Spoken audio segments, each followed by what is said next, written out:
we have to face in world affairs at the present moment bear a great deal of relation to the conflicts that are going on.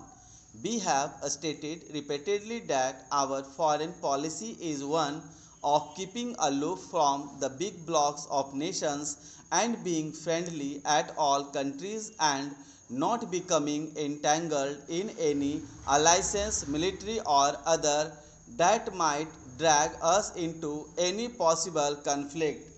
That does not, on the other hand, involve any lack of close relationship with other countries.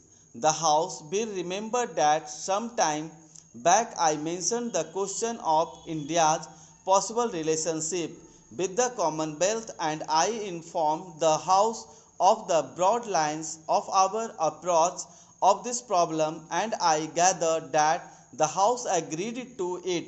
Subsequently, the question as considered by the National Congress at its Jaipur session, and in broad lines they also laid down the policy to be pursued. As far as we are concerned, we purpose strictly to adhere to those directions.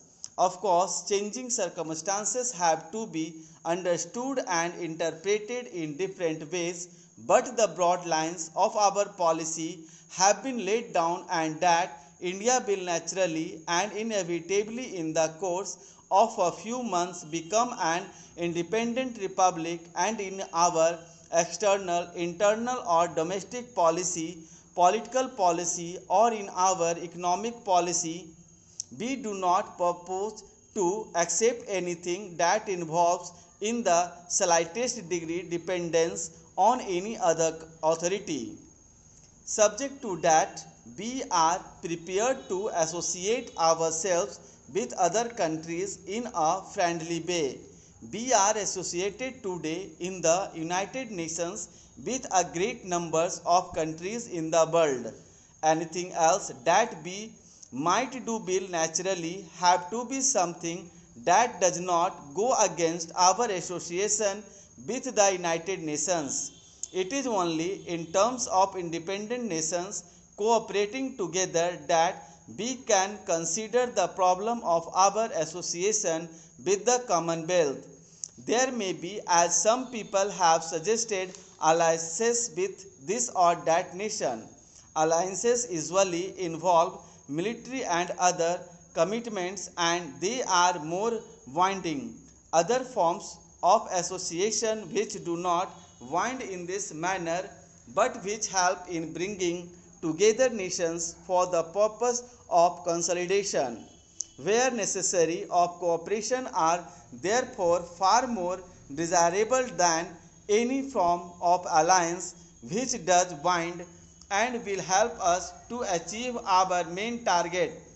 Recently, there was a conference on Indonesia held at India's instance in New Delhi, and many countries from Asia attended it, besides Egypt, Ethiopia, Australia, and New Zealand. The conference possibly brought several matters before the world's eye, and one of the resolutions passed at the conference was that we should explore methods of close cooperation. We are pursuing that line of inquiry, and perhaps in the course of a month or two or perhaps more we may have some more definite results to consider. Possibly we might have another conference to consider the possible lines of cooperation. Again, that cooperation can only be the cooperation of independent nations without the least commitment of one to the other. But it is a fact that there are so many matters in common between us that it is helpful for us to cooperate with one another.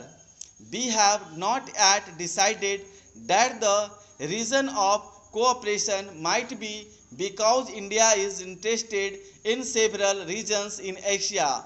Whether all should be grouped together or separately, I do not know. That is for us to consider together and to decide what is more feasible, but in any event, two facts have to be borne in mind.